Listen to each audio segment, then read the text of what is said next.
Morning, everybody. Today I'd like to talk to you a little about long life lures. What I'm working with is called super lures, so they're lures that are based on a different mechanism of attraction than the usual food-based lures, and just tell you a little bit about how we discovered it, how it's developed, and what we still need to do so far. So why do we need long life lures? What are the purpose of super lures, and how will they be useful? But first of all, if you think of the environment the way it is at the moment, there's a lot of young animals in the system, so a usual food-based lure like rabbit or egg mightn't be as effective when there's a situation like this where there's a lot of naive animals in the system. So in this situation it could be useful. And also predators themselves, there's individual variability. So we've seen things about the 1% or the 5% that can be left over at the end of a trapping operation. And in order to get rid of these individuals, you have to maybe approach it more than one. One size doesn't fit all, so you have to approach it with maybe a few different mechanisms. And in isolated areas like in fjordland and things like that, you want to go out and set a lure in a system, and you want it to last as long as possible and be as effective as long as possible. And in these situations, you don't want, there's a lot of expense to return to these areas, and a lot of manpower hours are needed, so long life lures are again useful. And as we heard from Bruce and Andrew this morning, the technology is moving on. So you have camera traps and these wireless networks that can attract predators. You want to attract predators over a scale and time, and you want it to be more as effective as long as the trapping operation or the camera is effective. So with wireless technologies, that's also important. So this is just a kind of an outline of the invasive predators that occur within New Zealand and how they potentially interact with each other. So all the invasive predators are still scaled. There's the top predators underneath and the primary consumers. So if we look at something like this, we've stoats and ferrets and mustelids maybe would be top predators, then we've the medium predators, and then we've the primary consumers. So these animals interact with each other, and these interactions either lead to death or survival. For top predators to survive, they eat the other individuals. So the importance of these interactions means that there's a natural selection is creating a situation where if an animal can tell or detect a predator before it appears, it's a very important piece of information. And this is the basic premise that we're using with these long life lures. So if you look at an animal like a ferret, it interacts with all these other species. The survival of a rat or a rabbit or a mouse is dependent on detecting a ferret or knowing that they're in the area before they turn up, and this is the basic premise that we're using. So this is just the two pieces of work we did. First of all, we looked at stoats, and these were the focus of the research, and we wanted to see how they interacted with the larger predators. So if you have cats or ferrets, when they interact together, when you put them in an arena and spatially separate them, stoats will completely avoid the two larger predators. They'll reduce the food harvesting. They won't approach near them because they see it as a very high risk. So it's unnecessary. It's not worth the risk to consume food, even when they badly need it. It's not worth the risk to approach near to these predators.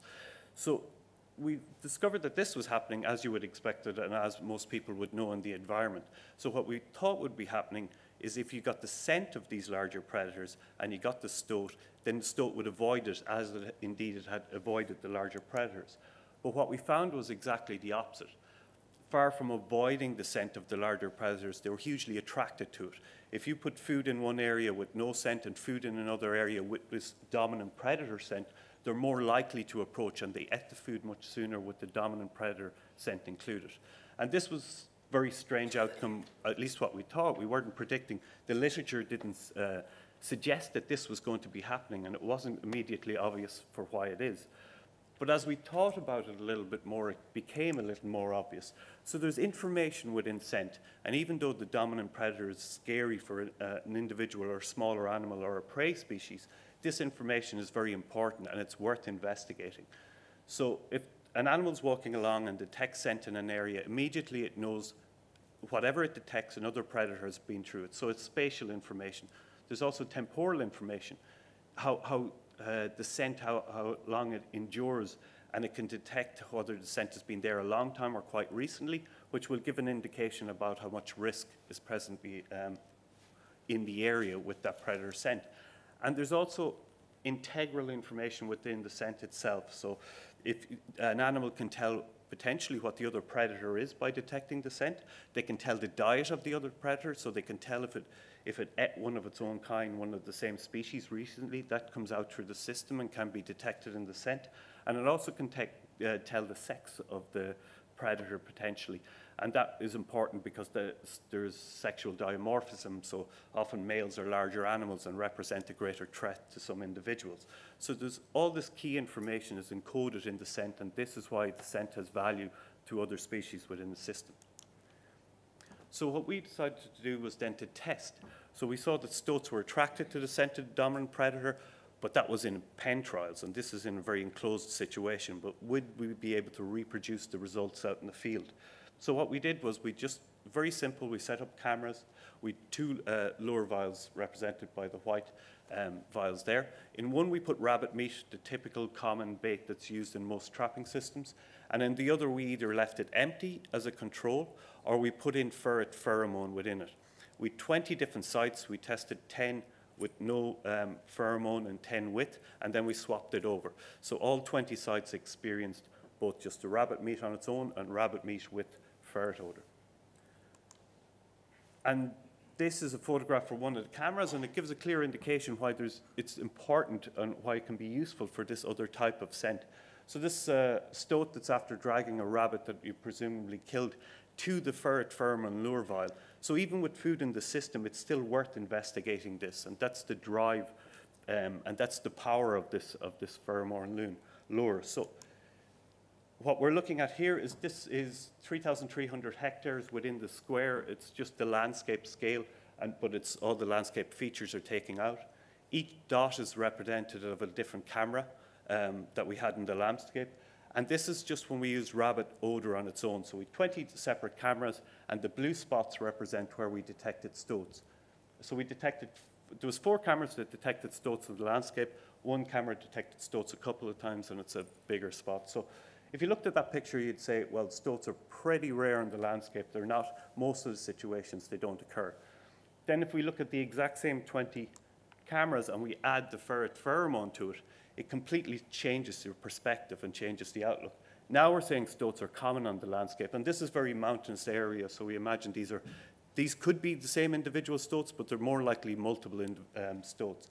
So it changes the picture. Adding this pheromone completely changes the picture, and it shows the benefit of potentially using this. But as I was saying earlier on, it's not just stoats that are in the system. It's not just stoats that are afraid of ferrets or that need to worry about ferrets. So what about other animals? And this was more incidental, but this is data that came from the Cape to City project. This is stuff that Al Glenn was doing. And what it is it's a ferret vial with ferret odor, and it's a camera trap set up at one particular site. So this is one particular site over a 5-week period, and this is the animals that are identified. But as you can see, mice are interested. They came up and investigated the lure, and there was 8 mice identified at this particular site. But it wasn't just mice. We also had possums coming up investigating the lure to see what was happening. 1 possum appeared. We had rats, ship rats, 11 different ship rats, 11 incidents over a number of different days coming up, again investigating the lure, what's this all about. Norway rats, the bigger ones, we had 24 separate sightings at this one particular site over the course of a month. Magpies turned up as well, but they weren't interested in the lure, they were more interested in their own reflection in the camera. So they paid no attention to the lure at all. And with ferrets, as you'd expect, ferret odor should attract ferrets, and this is the basis of it. It's a pheromone that's to connect and contact with their own individuals. So we had 2 ferrets turn up at the site as well. Cows were interested, because cows are interested in everything. So they just approached and they were smelling it. A ferret wouldn't be any threat to them, but it was still environmental. They're a mammal. There's something important in this scent that's worth investigating. Cats turned up as well. We'd a cat appear, again, going over smelling the scent lure, and hedgehogs. We'd 17 different individuals turn up and investigated scent lure. So as you can see, this piece of information that we have contained in the scent lure is important for a wide range of animals, and this is why it's important and a very useful lure and that can be useful in a trapping context. So currently we're doing, there's 4 different trapping programs being undertaken, volunteer projects, and all we're doing was similar to the last trial. We're leaving the trapping project as it is, in every second trap we're putting this pheromone into it, and then we're seeing how it changes the capture rates, how it increases the capture rates, and how it differs. So these are 4 different projects that are underway, and we'll see over the course of the summer. We've done it on a smaller scale before, but this is really the key test. Will it really increase the number of stoat captures, but maybe potentially other individual as well, other mustelids, ferrets? Yeah, we'll see by the end of the summer. This is going to go on for 4 months. It's quite an easy thing to just add an additional lure to every second trap. And yeah, this will give a very clear indication of how well it's working. But there's limitations to natural lure. Those 4 projects that we have, there were 2,500 little towelets that I had to cut up each individually. So there's a lot of work involved in this thing. So that's the problem with the natural scent. You can't really do it on the scale we're talking about for predator-free New Zealand or Cape to City project. So it's difficult to collect. You need to keep a number of ferrets. There's the animal welfare consideration, and there's the ethics of it. At a landscape scale, it's also quite difficult because you just have to produce so much of it. And the longevity part of it.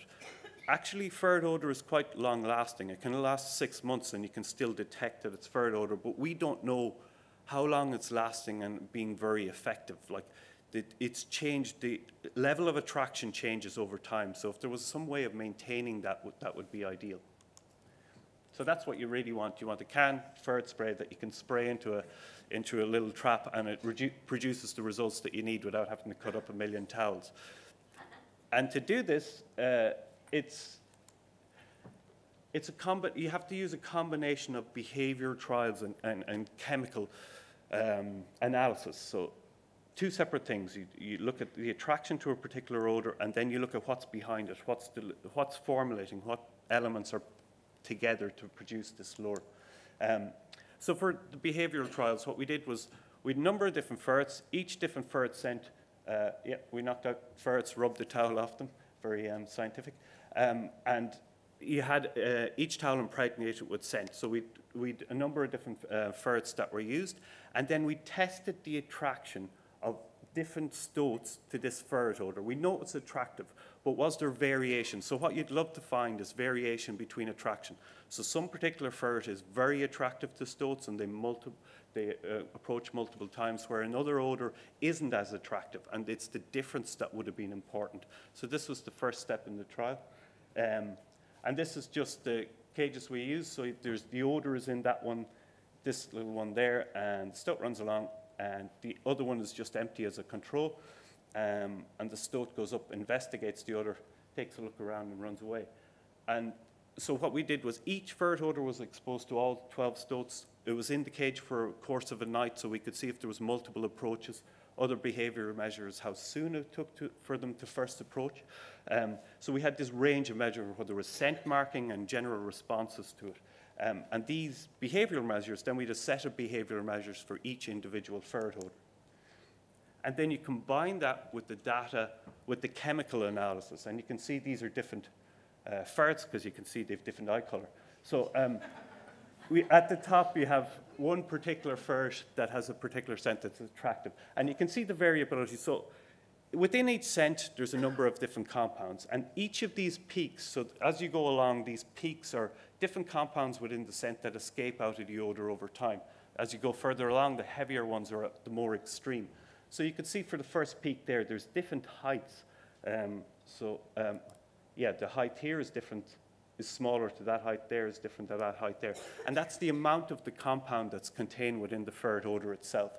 So you could have a situation where a particular ferret that was very attractive to stoats has a lot of one particular compound in it, and that could be then a key to why this attraction in it, and it could be a method for synthesizing it. So we found 210 compounds in general, which is an awful lot of information, but you don't want all this information. What you want is a few key elements that are causing the attraction. So the other ones are superfluous to the attraction. Some control the output or the amount of the speed. that the odour is released or the volatiles are released. So what you want to do is identify the key elements. And to do this, we combine the behavioural data and the chemical analysis. And there's some quite complicated stats, partial least squares regression, and they're able to work through all the different features, so all the different approaches combined with all the different compounds, and narrow it down and point to individual compounds that are causing and are the basis for this attraction. So what we have now is a very short list. It was only last week we finalized this, but there's now a short list of a number of compounds, less than 10, that we think are the key ones that are causing the attraction. So what's next? So that's basically where we're up to at the moment. We've got the key elements, and now you can buy them off the shelf, which I didn't realize, but you can get each individual compound. You can just purchase little lure vials of these things. And then we have to test them with the animals in the cages and see, can we generate the same response as we could for the natural lure? And this will be the key to synthesizing it. So we've a number of steps done. Now we buy the odour, we compare it to the behavioural trials, compare it in the wild, and if we can get the animals to be attracted in a similar way, we've basically decoded the scent and decoded the important elements of the scent. So how close to reality for a long life lure? When I first got the talk title, I was thinking, how long is a piece of string? Because essentially it's difficult to nail down exactly when the finishing date will be. But I think we've come a long way in the last number of years. We've discovered a predator lure that's very important and useful for multiple predators. This predator lure is currently in operation in its natural state and used in the wild, and it's proving very effective for attracting in camera trapping and trapping situations. And we've identified the attractive compounds within the odour just very recently, so that's where we're up to at the moment. And what we have to do is the final stage, we have to test these synthetic compounds and then give the data to a chemist. He puts it in whatever form, and then we can produce what is aimed to be scent from a can, but basically a material that we can put out in traps across the country where it proved useful, and that's the ultimate purpose, to improve conservation outcomes for wildlife in New Zealand. And that's it. Thank you.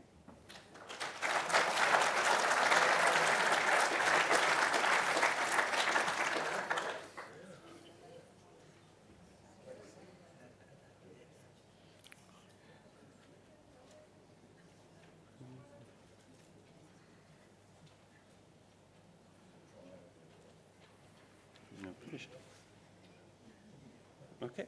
G'day. Just a sideways question about that. Hi. Just a sideways question about that. Looking at the top predators and something that might be easier to get bedding from. Have thought about cats? We did in the first trial. We actually used cat odour as well. So yeah, it's a good question because they potentially are higher up than ferrets on the trophic level. So that maybe they're more important. We used cats. Ferrets or stoats were attracted to the odour, but not as powerfully. But it's body odour we're using, and it's not as pungent. Like ferrets stink, so actually their smell is really identifiable from distance, and it's really able to notice. And that's the way they communicate. Where cats often don't do it with the same form. So we think that could be the reason why ferret odour is more potential. But it could be linked to, they're both mustelids, there could be another link within it.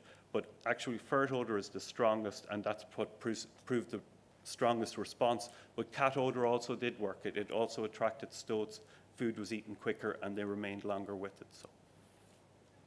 Hiya, Patrick. Thanks for that. No problem. Over here around the back. Oh, there you are. Hey, did you get around to or think about trialling other apex predators, for example, like a American coyote or something like that? Would that work with our New Zealand-based predators? Yeah, I think it could be quite useful. In other systems, it's strange. Since this came out, we see there's pumas that now scent mark areas, and they put a camera trap in it, and all the other smaller predators come along within the system and also scent mark it. So it seems a pretty universal thing, although we hadn't seen it before. But potentially, dog odor could be the ultimate, because maybe cats are attracted to dog odor. It'd be following the same logic. It could potentially work, but we haven't trialed anything just yet. But yeah, it's a good question, and it's a good point, and maybe for the future. Patrick, you glossed over the deer photo Is that a deer attractant as well? Deer did turn up, surprisingly enough, deer did turn up as well. And twice it happened where we young fawns, so the fawn would be in and smelling at the lure where the mother kind of stood back and didn't go in and attract it. So yeah, I don't know what's happening there, but we did get more detections of deer when we put the extra lure via Was there. anything not attracted to it? You could crack the perfume market. But you see, that's the thing. It's if you look all human, if you use any perfume, the base scent is musk, and musk is in nearly every perfume used by males. The base scent is musk, and this is essentially a musk as well, you know. So there's a commonality between it, but it seems that there's some reason that a lot of different animals are finding it interesting. I'm not addicted to it myself, but I do actually. The smell is actually quite enjoyable, weirdly. But I don't think that's universally thought of. Everybody doesn't agree, but maybe I've just been overexposed to it.